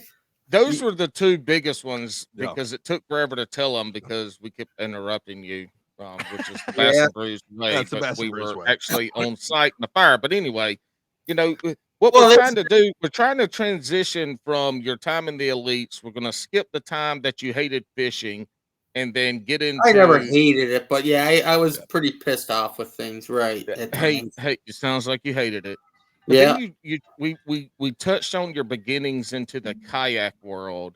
And now one thing we did talk about there, in which Bailey enlightened us upon most of these stories, is how big of a problem you have taking the photos of fish and how many tournaments you lost because your dumbass put the fish on the board backwards. And I did stupid shit. I mean, no lie. I had them facing the wrong way, facing right and not left, and whatever the rules are. And gosh, so many things. I got DQ'd from a tournament in New York State, which wasn't a big deal. I was totally innocent, just so everybody knows. Let me clarify that right now. So in the off season last year, they he's got weights in those fish. He's got weights in those fish. You were allowed to use your boat in practice originally. So I showed up to a tournament last spring before I went to Alaska and practiced out of my bass boat. And I figured, why would I practice out of a kayak? I never been to this lake before. I'm going to learn this lake fast, right? That kayak. So that's what I did. I had the kayak stuck in the back of my pickup truck, and I was fishing in my boat, and I got a phone call on the water, and Bailey was out there practicing, and they go, "Are you out in the lake?" I go, "Yeah." "Are you in your boat?" "Yeah." You fucking. You're not supposed to. I go, "What do you mean? I was always told you could practice in your boat." And they said, "No, we changed it last winter, and it was on the internet, and on an internet meeting." I go, "Well, what if you didn't see that meeting? I didn't watch the internet meetings. I don't watch." You told me you don't even have internet at your house. I don't have Wi-Fi or internet at my house. No, so I never watched. And Hold on. I don't follow the sport that much. Hold on. How is that possible? Yeah, where are you now? Because right now, for you, I know I'm in New York. Everyone thinks New York City. No. But you have better internet right now than at least 3/4 of the guests we normally have. Good. I'm all set then. But yeah. So, anyways, what was I gonna say? Yeah, so I got the phone call, and I'm like, "Yeah, I'm in my boat," and I'm like, "Fine, if it's against the rules, I'm good with it. I'll leave right now." And I left, and I called Bailey. I go, "Dude, I'm DQ'd. I was in my boat," and he goes, "What are you talking about?" I go, "Are you on all 20s?" Because smallmouth, I was fishing spawn fish then. Yeah, and I know. The nice thing about the spring is I know exactly what my weight's going to be in the tournament because I'll catch them. I'll bump them, and I'll know, and I'll go back the next day, and I'll be able to catch them all over again. They bite so much easier than largemouth on the beds. So I knew I was going to be close to 100 inches. And I asked Bailey, and he said, "Yeah, I'm all on 20s." And I was thinking, man, I don't have that many 20s, and I covered this whole damn lake in my boat. There's no way. There's no way he's got 20s, and he didn't. I don't think he won. I don't think he won that, but he said, "Yeah, I got all 5. I got 5 20s." I'm like, and he didn't win, but he still did pretty well. The kid's he's definitely a stick. He's a stud. Bailey can fish. That's for sure. Except for this past weekend, I guess I brought him bad luck. It's my Right. fault. You guys lived a little too close to each other, I think. I was in a hammock between two trees, and not once That did was I you? I go didn't know that was you in the hammock. I would have pissed over by the hammock. That's okay. Well, here's the great thing about being in a hammock. There's a lot of good things about hammock camping. But the best thing is when you got to tinkle in a tent, you got to get out of the tent, go walk around and tinkle. In the hammock, you just lean over, you pull the flap over, you pull a little pecker out, you pee, and you ain't never even got to hardly get out your sleeping bag. When you get out in the morning, you get out the other side, right? That's exactly right. Nice. Except for Paul gets too drunk and he forgets what side it was. No. I don't drink a lot during. I don't. Drink a lot you were drinking ginger beer, right? No, we had a ginger ale, a real ginger ale, and Bailey was like, I was all excited. This is Blenheim ginger ale. I was all excited for people to try it. Yeah. And Bailey's like, oh, just take like regular ginger ale because I got the spicy kind. And I drank one after I left the tournament early because I hadn't got bites all day. And I was like, I was pretty disappointed too. The spicy isn't as spicy as it used to be, but that's a different story. Does that pair well with bacon? Well, I mean, anything with bacon pairs well. Right, I mean, you're right. You could eat a salty turd that take grace with bacon. That's true. I mean, you take the bacon grease from the bacon, you cook the turd in the grease, you're fine. Right. Deep fried. Let's get this top 10 list done before I forget. Yeah, what do we got? Number 6. Right. Number 6 was sandbagging, has nothing to do with the flood. Number 7, you can sink a kayak. I know that. I've almost sunk my kayak. So anyways, number 8, pro staff means you save 10%, but still have to pay for the decal and the patch. And trolling motors save lives. Hold on. We got to go back to. All right, what was the last one? All right, then trolling motors save lives. I'll tell you what, I was so grateful they canceled that first day. My legs were fried from pedaling everywhere.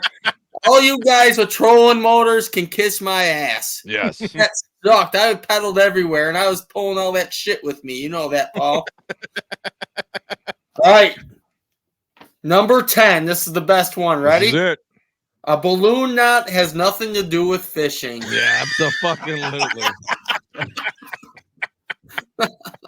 Listen, Darrin, you're going to be TikTok famous. A balloon knot is the only knot Alex knows how to tie. Right. Listen, you're going to be TikTok famous because that one's going to be clipped and sent out as a balloon knot has nothing to do with.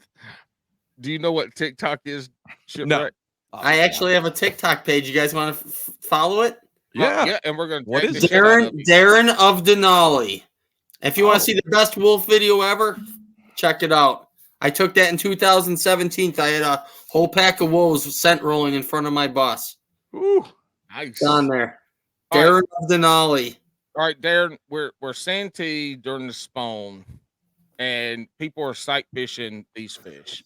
And so, you know, I saw you riding around with your kayak half tied into the back of your truck quite a few times, and then they canceled Saturday, and so we're all, you know, all the kayak anglers, or at least where we were in the campground, were walking around lost because we couldn't fish, we couldn't do anything. It was like The Walking Dead. Everybody was just, you know, fucking bummed out.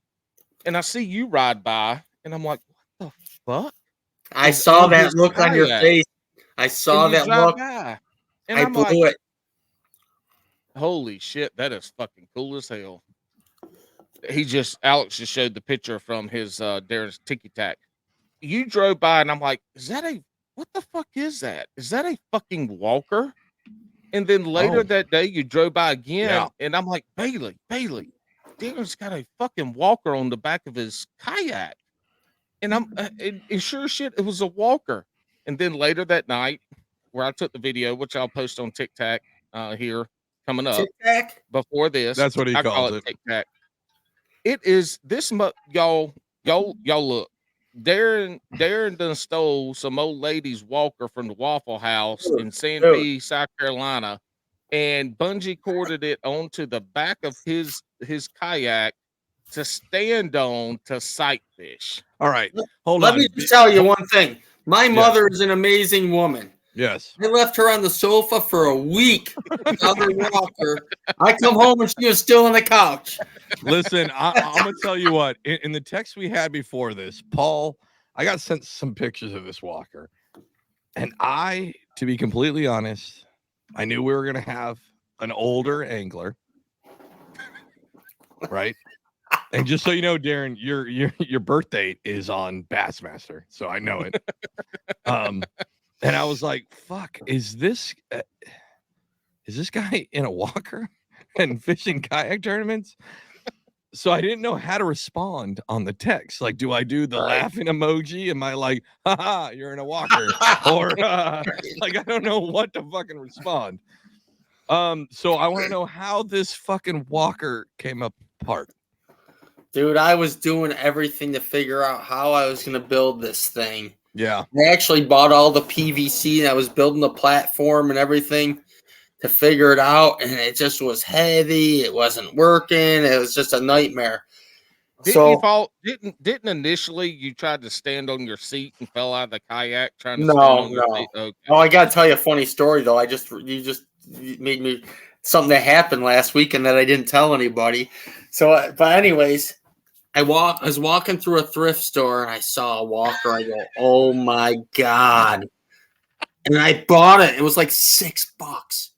I shouldn't say that because now everyone's going to be buying all the walkers in town, right? Like, I can promise you. I already got a bunch of them, so don't worry. I got a supply of them now. But I thought, oh my God, they're aluminum. They're lightweight. And I took it home and it fit perfect right in my kayak. And I'm like, thank you, Lord. I am in. This is exactly what I want. So I built a polling platform and I got it all dialed in. I was researching stabilizers and all this. And I called the tournament director for Hobie because I wanted to know, are we allowed to use this? And I even asked him, I go, are we allowed to use a flogger for sight fish? And he goes, what are you from up north? You know, I know Santee Cooper, and I knew exactly what I was doing. I wanted to look at these fish. So I called this company, Spring Creek. This is the cheap wine I bought. Spring Creek. No, they also make cheap wine. They must. Yeah. They make stabilizers, too, because they make this wine that's called the Stabilizer, and I'm not. Anyways, here we go. So, anyways, I'm like, I want the best product. I know I could have made my own and this and that, but I called this company and I'm like, I want your shit. I want your product. I don't care what it costs. So I had them send me their stabilizers and I asked questions. When I hooked it up to my kayak, I was like, hell yeah. I took it to a local lake like the day before I left for the tournament, put it out there, and I'm like, damn straight, I'm higher than Snoop Dogg up on this thing, pulling around. This is great, you know? I'm like, oh my God, I am so set up. Like I was so pumped up. I'm like, Johnny Walker, Bass Stalker, motherfucker, I am going to kick this shit. You know, I was so ready to win that tournament. Johnny Walker on the back of and by Johnny Walker, I mean a actual real walker. Right. Yeah. I was ready to win that tournament. And damn, I just, you know, I kept finding big fish. I caught a few early in practice, but they would never stay. Like literally that water was coming up and down and just they spawned so quick there. And it wasn't like, the weather wasn't like in 2006 when we were there when Preston destroyed everybody. Well, I would think so. That was like 20 years ago. Well, you know, there was. I'm old. I was thinking this shit. Like there was a lot of grass. There was a lot more grass in that. You're 100% right, and that was actually the biggest difference. It gave them more protection, and you could find. I mean, I don't know, maybe 5 or 6 of us were down near Black's Camp in that tournament, and there was enough to go 4 days for these guys. Like, I mean, Aaron Martins was right there and had enough for 4 days in one little small area. Mm-hmm. Like, and he broke the century mark. Skeet Reese, I think, had 100 inches. Kelly Jordan had 100 inches. First and last time he ever did anything important. You're right. Who's that? Skeet Reese. Yeah, it's crazy to think that because you're talking some friggin' studs of the game. They are. It's amazing that, and his brother too. Like he's never made it. Like as far as I don't know if he wanted to fish the elites or any of that, but those guys are hammers. And I'm not shitting on Skeet Reese. No, I know. I feel would never. Like, that guy was the man. I kind of am back then, but now, like when I see Kelly Jordan too. Kelly Jordan. Yeah, Kelly Jordan put it up. Yeah, but like seeing Skeet Reese now, I'm like, come on, man, you gotta. Hey man, those are the OGs. So you get old. I know. It's just like anything else. You get old and you lose a little bit of that. I mean, that's how the shit goes.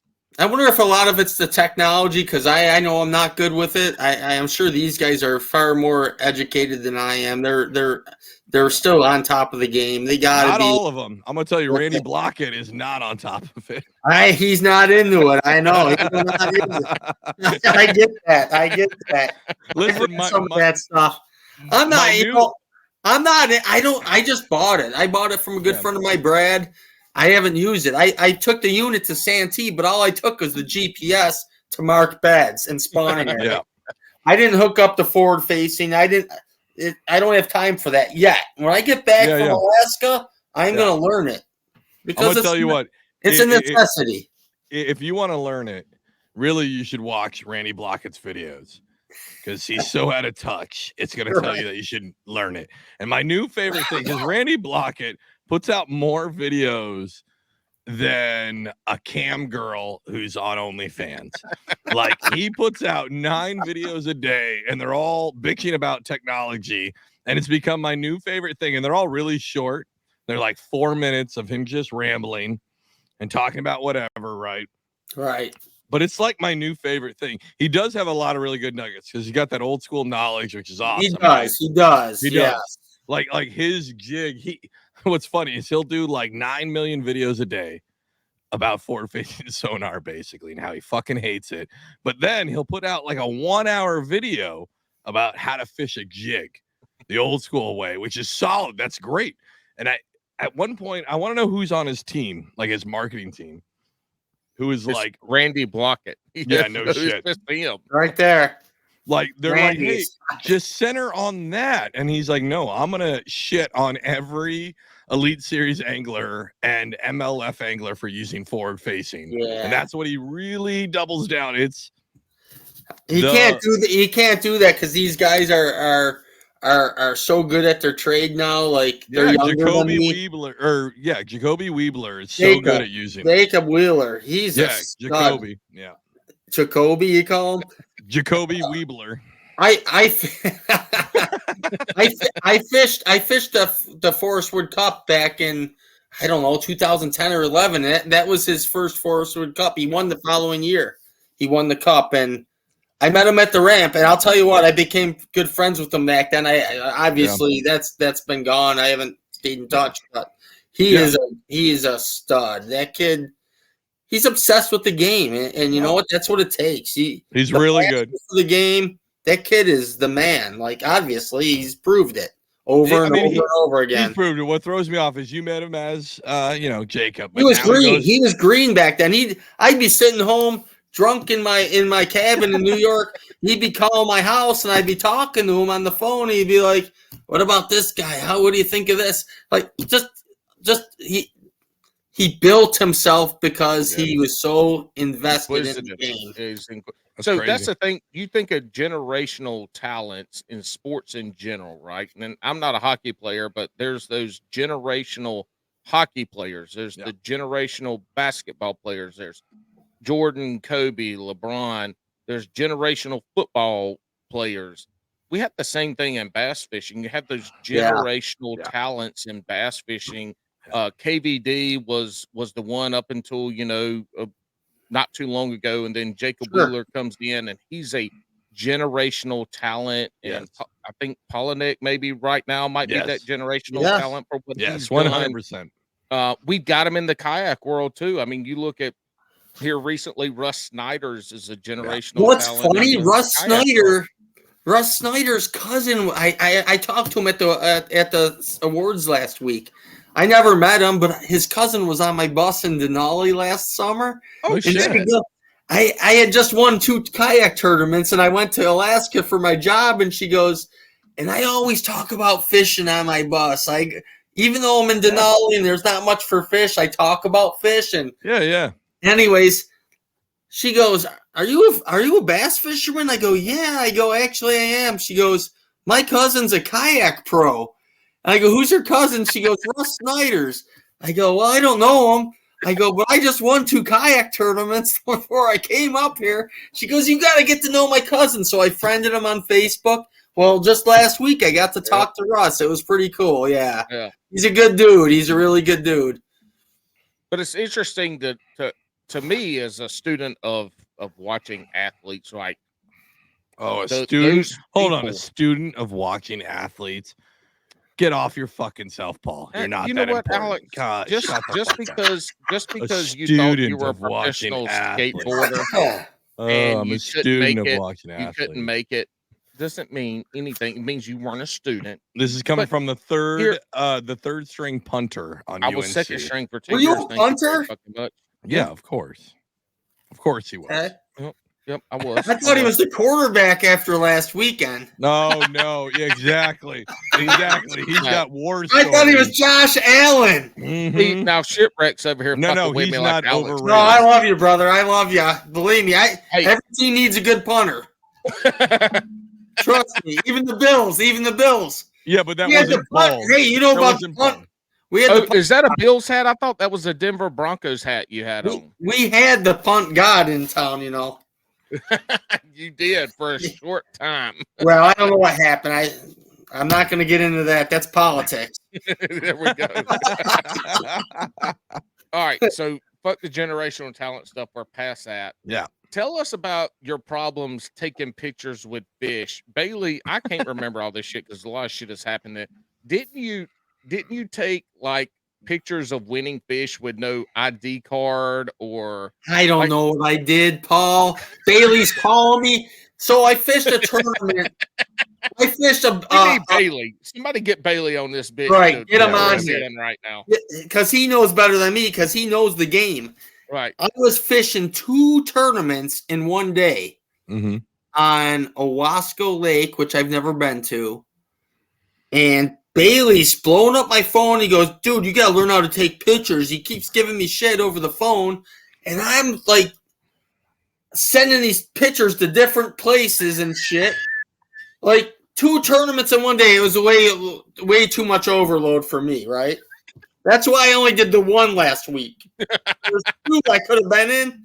I could have lunker in both tournaments, but I didn't do it because I know it's way too over my head to do that. Yeah. In fact, in that tournament, the Hobie, I didn't get my fish submitted till like 10 minutes before the cutoff because I was so nervous and I was panicking. I'm pedaling as fast as I could across the lake, and I got the tournament director on the phone. I go, I got a big one. And I go, I don't have any internet. He's like, well, you got like 40 minutes to get them in. And I hit a stump and I blew the drive nut right out of between my legs, went straight up in the air. I go, holy shit, I'm going to wreck again. Again. Here we go again. This is just who I am, right? It's 2007 all over again. I'm paddling and getting to the launch. I got to the career's launch. on the line. Right. There's your kayak. I don't know that bitch just float down the Cooper River and headed towards Charleston. I'm paddling. I'm like, my kayak career is on the line. I'm calling Carbon, calling all these people. And the guy goes, you got 40 minutes. I get there, and the lady who owns the marina goes, we have Wi-Fi. Try it. I'm like, oh, thank you, God. So I got my fish in. Did you know how to connect to the Wi-Fi? It took a minute, but I got in. He must have made a call because behind the scenes, Darrin had to have the missus help him hook up this phone call. I had to have some help. You're right. I did not know that you had lunker for the tournament. This is awesome, dude. Yeah. We got the man who caught the biggest fish in the Hobie and the Queen City, even though it doesn't count for Queen City because you didn't put in for it. I didn't put in for it. Hey, we have a bona fide kayak angling professional on tonight. Oh my God. Professional. That's my first KPA. He's a KPA. KBA. KPA, kayak professional angler. Oh, I didn't PKA. heard just- that. I'm No, sorry. 'cause he I'm just made sorry. it up. I'm dyslexic. He just made It's it up. PKA, professional kayak angler. Yeah, PKA. oh my God, you're killing me, Small. That was my first kayak pro tournament, I guess, Yeah. if that's what you call it. Yeah. But hey, I've had big fish in 6 out of 13. I'm on a roll. All right, Darrin, we're getting to the point of the show where Man. So this show, the fans know. And so to be clear, Darrin probably doesn't know because he did express that he didn't know what a podcast was prior. You know what? I thought it was a backlash. Yeah, it's all right. Hey, Alex, two things happened this weekend. Well, Oh. three things. The number one thing is it was the absolute worst fishing tournament I've ever participated in. Okay. Second, Darrin listened to a couple of our podcasts on his ride back to New York. I did listen to one. Thirdly, which one? Hold on. The last Which one. I think it was the last one. You guys talked about man hugs an awful lot. I can't remember. It was the one that dropped Friday. Then Yeah. I can't remember. But the other thing is just me I and you, laid I think. out a bunch of stickers that Alex gave me. Yeah. And this motherfucker sent me stickers, y'all, that does not have any of Paul Hills or North Carolina on it. It's the oldest stickers he has. Yeah. Anyway, Darrin sent me a picture of a sticker, of a Bass and Brews sticker. And he's like, hey, man, I'm listening to your podcast, and I got a sticker for the kayak. Hell yeah. We want to see that on there, man. I got it on there. I'll get a picture in the next couple days and send it to you. It's on there. Hell yeah. Listen, Yeah, man, we're doing this podcast for the everyman because not everybody wants to just listen to boring fishing stories. Well, you guys broke my virginity. You know that? I know a lot of dudes that got podcasts. I've never been on one. I think they're afraid of what I might say. Hey, we are listen. not afraid of anything. And did we break your virginity, or did we? Oh no, we bust popped it. No, we popped it or break it. Because if we broke it, I'm sorry. I hope your girlfriend You popped it. We You popped just it. there we go. Gently. It was a gentle, Okay. it was a good thing. It was a good thing. That's gonna go on a t-shirt. It's a good thing. Yeah, it's a good thing. No. Bass and Brews. No. Bass and Brews will gently pop popped your my virginity. I'll wear it. Quote, Hey, I have no Darrin shipwreck Schwenkbeck. That's a lot of fucking words. wet shit Schwenkbeck. Shit, Schwenkbeck. Darrin wet shit Schwenkbeck. This guy broke his virginity on this show. Yeah, good stuff. All right. Well, I'll wear it. I'll wear it. I have no loyalty, brother. Yeah. Well, speaking of loyalty, so we're about ready to hit to the only kind of scripted part of our show, right? Why do you guys get to take piss breaks? I saw Paul left. Can I have a piss break? Yeah, go take Yes, one. Me yes. and Paul I'll will be right talk. We got back. stuff to talk about. Go piss. Yeah, Hey, that's fine. Alex, you're I'm not going to do it on live. No, don't live do it feed. live. No. Only Alex does that. All right. So as Alex, I got a tinkle. You're on your own. yeah, I got it. So it's just me, guys. Hey. So, anyways, this is where the show gets real awkward. We're just sitting here talking, just me and you. No, I hope you guys have enjoyed this episode so far. We're gonna get to the shotgun round. This has got to be one of the funnier episodes, and I really do hope that you guys love the new direction of the show. I know if you guys have realized, I don't know if it's a new direction, but we just realized we're not gonna be the every kayak fishing show that does you know what I mean. You guys know what I mean. We're not going to do that. And I'm stoked that we're not going to do that. And you guys seem to like it. I hope you guys like it because I don't think me and Paul are going to go back to being a traditional quote unquote fishing show ever. I think we have found not to be douchey, right? But I'm going to say the word. I think we found our niche.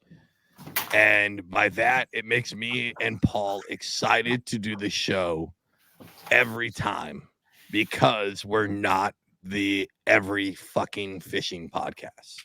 Paul, would you agree with that? Yeah, we're the fishing podcast where you're probably we're the fishing podcast where potentially you're going to listen for 2 hours and we're not going to talk about anything fishing related. And but we have somebody on here who fishes. We do. And that's always going to be, the anchor. Here's the deal. We're entertainment. We want to be entertainment, and we want to have good guests on. And we said this before. Me and Alex are just here to ask good questions and enjoy our guests. And that is our whole goal. And both of us suck at fishing.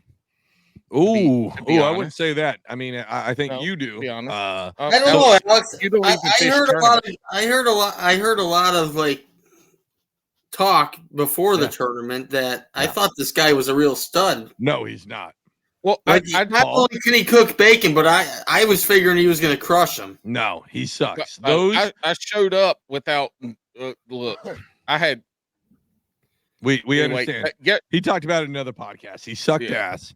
And we covered that those that can't fish teach, and those that can't teach podcast. So that's where Paul's at. Well, you know what? Where Paul's at, I'm gonna turn him into a champion. I'm gonna help him. Oh, he needs that. Shit. Well, look, I am gonna help that. Now, hey, you're my wingman from now on, Paul. There it is. I got man hugs get you. Yeah. Man hugs get you connected with famous people. I'm not famous. This time you are now. You don't want to wreck a kayak. You don't want to wreck a kayak. You're about to be infamous. Paul wants to wreck a kayak, have that bitch float down the Niagara. That'll make him. He's actually all into this for the clout only. We need to have a Hobie on the Niagara River. Is what we need. Oh no, yeah. Not with you on it. You wreck everything on that river. Hey, I will say this, and this is fishing related, and I'm going to say this for the folks that listen that want to do tournament fishing. By this time last year, I was on the water 3 to 4 days a week fishing. Yeah. This year, at this point in time, I have fished 3 times. That's it. And last year, I could go to a body of water, and I had some really good tournaments. First of all, I don't fish good this time of the year anyway. But this tournament this past weekend, I felt lost from the time I put my fucking kayak in the water until the time I left. I felt lost. And a lot of it was because I have not been fishing, so I just didn't have any confidence. So there's something to say about, going to a new body of water. All that shit doesn't matter. If you're putting time in on the water fishing, you have a different mindset. You have a different confidence level that can help you make it through the day. I hadn't had it this year. And matter of fact, probably the only fucking fishing I'm going to do the rest of the year is in tournaments. And this is it. I'm going to be fucking lucky, or I'm going to be unlucky. Give me half of the tournament fees. I will drive down and kick you in the nuts, because that's the same fucking experience you're going to get. First of all, if you're going to drive down here, you're going to enter in the tournaments with me before you kick me in the balls. I don't do tournaments, you know that. I will guarantee you guys both one thing: if we all camp together, we'll have more fun than that. We'll have more fun than anybody. The absolute worst tournament I've ever fished in the 2.5 years I've been kayak fishing was this weekend. But the fucking 2.5 days, the 2 nights and the 3.5 days I spent down there camping and hanging out with people and meeting. That's why Darren's on the podcast now. From us just shooting the shit around a campfire, having a Bass and Brews in real life. Look at I'm drinking for the fish right there. There we go. Look, I got you. I don't have those. I have the OG one. Oh, the bush latte with the bass jumping. I gotcha. All right, so before I don't drink for the farmers anymore. They had the corn cob on there. I don't like that one. I like the fish one. Yeah. All right, Darrin, before we get any farther into this next round, because this is going to be like, I know your career has had ups and downs. More downs than ups. Yep. And it could get worse after tonight. It could get worse. Right. So I want to give you a chance to shout out whoever you'd like to now before we get to this portion of the show. Oh, I think I've already done that. I just, all the boys that I've always hung out with, and hey, the guys at work. Hell yeah. Isn't that in the movie Slapshot? Here's one for the guys at work. It's the boys that work. Are you not going to shout out your girlfriend? Gang. Are you not going to shout out your girlfriend who let you steal her internet for this shitty podcast tonight? Yeah. She's not happy with me. I'm going to Alaska, That's what it is. It's done. It's what it is, I gotcha. It All right, is man. what it is. Is she So going to here's- listen to this? I hope not. She probably heard me, No. but She's Listen, like my wife. nobody- She's like, the last nobody's thing I want to wife. fucking do is listen to Yeah. your ass on a fucking podcast after Yeah. I listen, It's have to listen to it every day it's- at home. it is what it is. Anyway, Let me go there. Alex continues, good sir. Here's what it is. So this is the only Fuck thing. you, So Alex. we're about ready to hit Skinny the bitch, little patent short ass pending. motherfucker. We're about ready to hit the patent pending Bass and Brews shotgun round. Here's what it is. We're gonna hit you with multiple. Well, you were supposed to hit that fucking broken glass sound because you bought that stupid fucking soundboard. That's the Varoom, you dipshit. Nope, that's a fart. Yep, try again. What's this shit? I don't have a shotgun. I need to get a shotgun. You do. All right. Anyways, Bass and Brews shotgun round. What? there it is. All right. So we're going to hit you with a bunch of rapid fire questions. We want the answers right off the top of your head. We don't need an explanation. Nothing. We want it right off the top of your head. And after you answer, we reserve the right to chastise you on your answer. But And not the only answer's that, quick. Not only that, just so you're prepared, and I don't want to beef it up. I too didn't much, know you but- guys did this. I didn't know. Oh, you yeah. Did this. Oh, Yeah. You should. Obviously, you didn't listen to the fucking end of the podcast. Correct. You told me you listened to. I did not. Yes. This is I my must have hit favorite. must have hit some bad cell reception or something. That's not how what's podcasts funny- work, buddy. What's funny is when we get some guests who are like, "Oh, I listen to your podcast all the time," then we get to this point and they're like, "Oh, I don't remember this," and I'm like, "Nope, I know you don't listen," which is fun. Or they're drunk by the Yeah. time Right. they get there. That's Good Well, what I was driving, so that wasn't the case. Bailey asked me if I listened to his show. I go, yeah, I did, and I was thinking. He goes, how was it? I go, it was good. I was thinking, maybe I didn't listen to the whole thing. So just so you know, Bailey has been on this show and he is infamous. I know. Infamous because He's he good. fucked He's up good at this what he question. does. No. You're missing No. it. Bailey He has been fucked on. up. Just hey, we'll explain this at the end. Poor Bailey. He's never coming on this motherfucking show again. Ever, because he fucked up one of these shotgun round All right, go ahead, questions so Alex. bad. Let's All get right. into it. Are you wacky or Texas? Texas. Okay. I knew that was Yeah. old school guy Yep. knew he was Texas rigging. All right, hey, are you pinning the weight or are you letting it free flow? Pinning You free the weight. balling or you pinning? You I'm tucking it pinning. or you free I'm balling? pinning. Not this weekend, but normally pinning. All right. So you tucking, not free balling on a Texas Right. rig. Gotcha. Are you Crocs or flops? Flops. Ugh, Well, Oh motherfucker. No. disgusting. Nope. You you said know it. what? Nope. Wait, You time said it. out. Time out. Can I read? Nope. redo that? Nope. Nope. No? You're All flops right. now. I don't All like right, the flops shit now. between my toes, though. I do not like that. So do you wear tidy Sam? whities or do you wear man Keens. thongs? Keens. Jeans. What the Okay, fuck is King, that? it's like a Not- croc. It's a fake croc. It's Ah. a It's cheap a, croc. it's an in between. Oh. Pineapple on pizza, yes or no? Negative. I Fuck yes, off. thank You're you. done. You're off. Never. Fuck Bacon. Alex. Bacon. Thank you, bacon. And we ain't Ah. talking about Canadian bacon. That's shitty ham. That's ham. That's Shitty ham at that. Right. Hype music or slow jams? Hype music. Fuck yeah. You What's might your be favorite the oldest band? person that's ever I been know. on this podcast. What kind of hype music Exactly. what's your hype music? How about some ACDC? All right. Okay. I'll fucking take Right. it. Some Right. old school shit. right. There you go. Yeah. Are you going to spend more on a rod or are you going to spend more on a reel? Rod. Wow. Mm. Okay. But no, that makes sense. It makes sense because he's a uh, Great Lakes angler. Yep. That makes sense to Yep. me. They got to spend a lot on their fairy wands. I get it. I'm trying to remember the rest of the questions. Hold All on, right, because so- I knew you were over there thinking. I could see I it. was. It looked like if people When I were look watching, up- it looked like you were squeezing out a doo-doo. No, I But got I it. could tell you couldn't remember what the fuck the questions I got it. were. Hold on. so- I got it. Oh, and we missed one on the last episode. We did. In a 3-hour session, of fishing, would you rather catch 5 2-pounders or 1 7-pounder? 1 7-pounder. Go My big man. and go home, man. My man. That's how I roll. That's what I did last week. I could have, Hell yeah. you know, Yeah, six out of his 13. go Big big. fish. You know what? You got to try to find the big ones. That's how you do. win.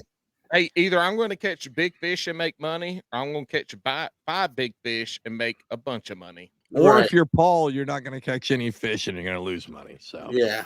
Well, Yeah. at least I'm not too bitch enough not to fish tournaments. Alex. Do you eat largemouth bass? I have. No, do Okay. you? Yes, Now. I'm going to say I do. Not often, but once in a great while. All right. Hey, do you know that the best caviar Oh my is God! from Stop. 8+ pound female largemouth bass? Didn't you see that fish I caught last week? I squeezed that for every ounce it had. I know. Before. All the ounces out of it. Yeah. Look, ounces don't matter in kayak I fishing, stayed so one you extra night at that campground. I ate well, brother. All right. Well, speaking of eating well, and maybe at the campfire, have you ever eaten beaver? Absolutely. You have. So how'd you prepare it? Raw. I can't. Did you skin it first, or did you eat it with Not all the only hair I on it? said Canadian and American beaver. What's the difference in Canadian beaver and American beaver? I One's don't know. hairier. Just the tail. The tail. I don't think we're talking about the same beaver. Wait. We're talking about the beaver that swims in the water. Right.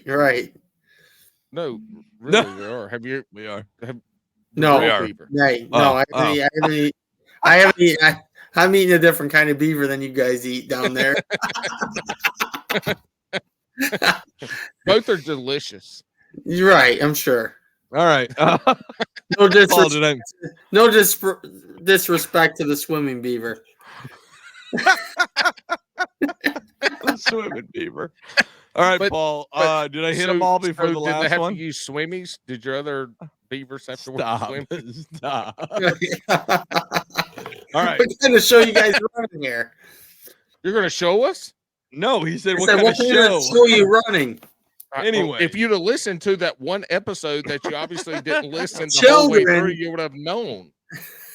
No, we explicitly say this is not safe for work or Nope. anyone under the age of 25. This is Okay. really the only thing it's safe for is your worst enemy. That's the only person you promote this to. But every and this is really the one that has sunk or elevated people to the highest levels. This is the only question. reason we do the podcast is Correct. because of this question. There's a really funny meme, and it really has to deal with this question. And the question is: every good angler loves a sandwich. What are your top 3 sandwich proteins? Ham, roast beef, and I don't know, venison. Well, fucking Great. that's great. So just so you know, Bacon. listen, we'll make it clear again. Bailey is Bailey from Serious Angler. If you guys want to hear a podcast that is actually a good one, What go did he follow. say? He said fucking Spinach. spinach. Hey, Oh, Darren, every time he texts you or calls you about you fucking up taking a picture Yeah. on a fish in a Right. kayak tournament, Yeah. you're like, at least ain't say Spinach. spinach. Yeah, just say spinach Spinach. back. Like honestly, he knows it. Wow. At this point, because I've reused that clip so many times of him saying it and Spinach. shitting on him. Yeah, spinach. So But here's the difference: is Bailey has an actual real fishing podcast network does. at this point, he does. where you can He's doing actually well. learn something. Oh, he's doing Yeah, great. doing great. No, And Serious then Angler is we have phenomenal. a stupid ass fishing podcast where in 2023 our goal is to be a fishing podcast that doesn't talk about fishing. Well, KBN, yeah, no, 100%. No, you guys are doing well, man. You're doing good. KBN labeled us as a variety show, and I'm gonna fucking, you know what? I'm gonna wear that as a badge of honor at this point. Who is KBN? Kayak Bass Nation. Oh, give me a break. Come on. You guys are bigger than that. You're bigger than me. No. Anyway, stop. Darrin became my favorite guest ever. Nope, my favorite guest You're ever. bigger than that. That's right, we are. Don't ever degrade yourself to their standards. The only way to degrade would be to